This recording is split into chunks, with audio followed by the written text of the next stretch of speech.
Halo teman-teman penikmat horor, terima kasih sudah mampir ke channel ini.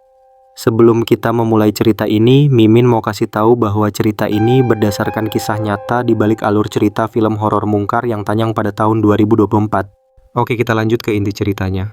Mari kita bedah kisah asli di balik film Mungkar yang akan membuat bulu kuduk kalian merinding.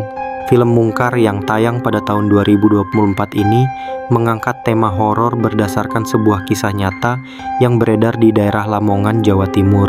Kisah ini berpusat pada legenda hantu yang dikenal dengan nama hantu Herlina, asal mula kisah Herlina.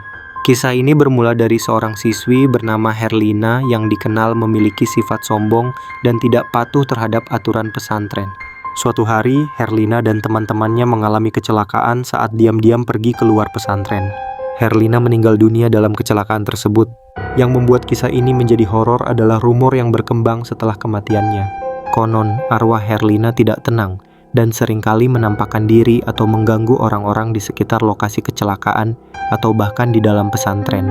Penampakannya seringkali dikaitkan dengan perilaku buruk yang ia lakukan semasa hidupnya. Dan berikut kisah tragedi nyata di balik semua kengerian film Mungkar. Kisah ini dimulai di sebuah pesantren putri yang tenang dan khusyuk, Nurul Iman, yang terletak di pinggiran kota Lamongan. Fokus cerita adalah Herlina, seorang santriwati cerdas dan rupawan, namun memiliki sifat sombong dan suka membangkang. Dia sering merasa paling benar dan menganggap remeh aturan pesantren, bahkan sesama santriwati dan ustadzah. Sahabat dekatnya, Rima, selalu mencoba mengingatkan, tapi Herlina enggan mendengarkan. Gesekan mulai terasa ketika seorang santriwati baru bernama Siti yang dikenal sangat religius dan patuh datang ke pesantren. Siti, dengan kesederhanaan dan kebaikannya, segera menarik perhatian banyak orang, termasuk para ustazah.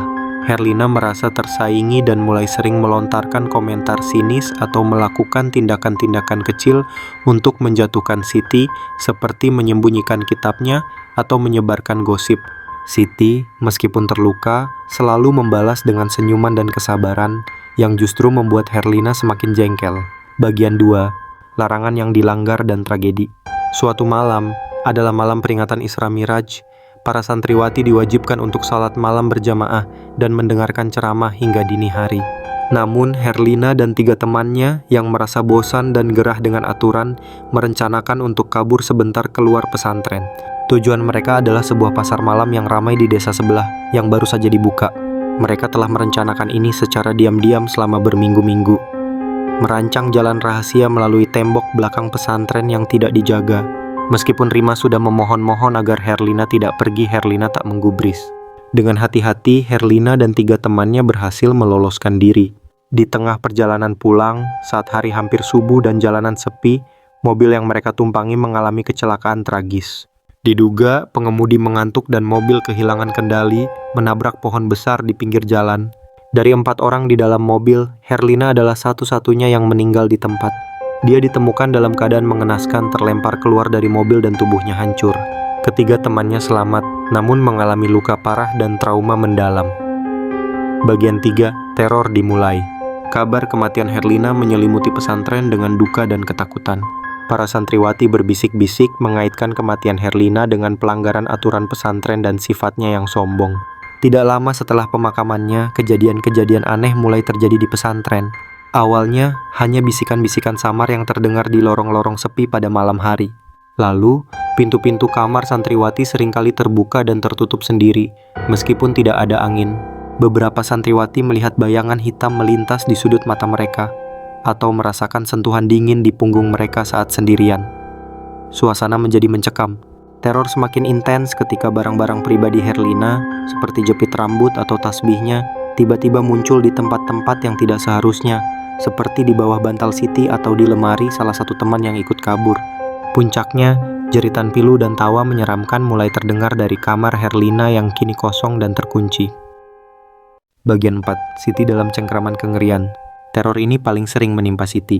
Setiap malam, Siti dihantui mimpi buruk yang mengerikan, di mana Herlina menampakkan diri dengan wujud rusak dan marah, menyalahkannya atas ketidakmampuannya berubah. Di siang hari, Siti seringkali merasa seperti ada yang mengawasinya. Benda-benda di sekitarnya bergerak sendiri, dan terkadang dia melihat bayangan Herlina di cermin. Kejadian ini membuatnya ketakutan, namun juga merasa bersalah seolah arwah Herlina menuntut sesuatu darinya. Para teman Herlina yang selamat dari kecelakaan juga mengalami teror serupa. Mereka sering bermimpi buruk dan merasakan kehadiran Herlina di sekitar mereka, terutama di malam hari. Mereka mulai menyadari bahwa arwah Herlina tidak tenang dan dendam Herlina semakin kuat. Bagian 5. Pengakuan dan ritual pengusiran. Rasa takut yang memuncak membuat salah satu teman Herlina yang ikut kabur, Aisyah, tidak tahan lagi. Ia akhirnya mengaku kepada Ustadzah Maryam, pengurus pesantren, tentang rencana kabur mereka dan kejadian kecelakaan itu. Pengakuan Aisyah ini membuka mata Ustadzah Maryam dan pimpinan pesantren tentang apa yang sebenarnya terjadi. Mereka menyadari bahwa teror ini mungkin adalah akibat dari arwah Herlina yang tidak tenang.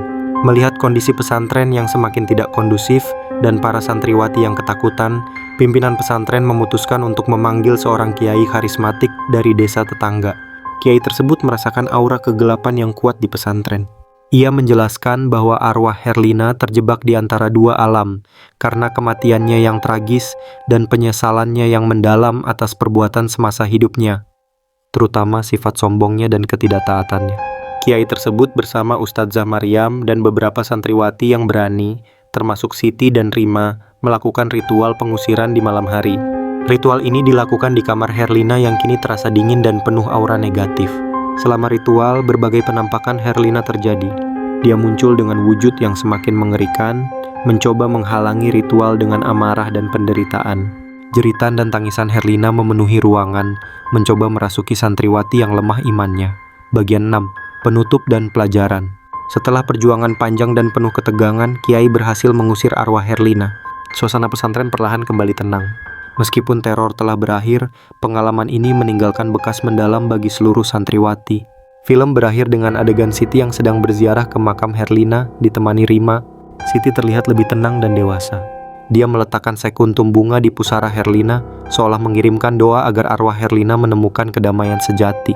Pesantren Nurul Iman kembali menjadi tempat yang tenang.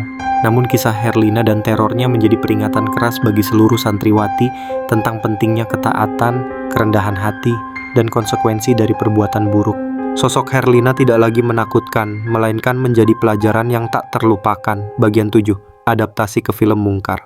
Sutradara Anggi Umbara dan tim produksi film Mungkar mengambil inti dari urban legend Herlina ini dan mengembangkannya menjadi sebuah cerita yang lebih dramatis dan menakutkan. Meskipun film ini tidak sepenuhnya menampilkan kisah Herlina secara verbatim, elemen-elemen kunci seperti latar pesantren, kejadian horor seringkali terjadi di lingkungan pesantren, mencerminkan latar belakang urban legend Herlina, sosok hantu perempuan. Hantu utama dalam film ini adalah sosok perempuan yang meneror para santri, yang merupakan representasi dari Herlina. Konsekuensi perilaku buruk. Film ini kemungkinan akan menekankan pada tema karma atau konsekuensi dari perilaku sombong dan tidak patuh, seperti yang dikisahkan tentang Herlina. Penting untuk dicatat bahwa seperti kebanyakan film horor yang diadaptasi dari kisah nyata, Mungkar mungkin menambahkan beberapa elemen fiksi, alur cerita yang intens, dan jump scare untuk meningkatkan ketegangan dan kengerian bagi penonton. Namun inti inspirasinya berasal dari kisah hantu Herlina di Lamongan. Jika kalian suka dengan video seperti ini, jangan lupa like, comment, share, dan subscribe channel ini. Terima kasih.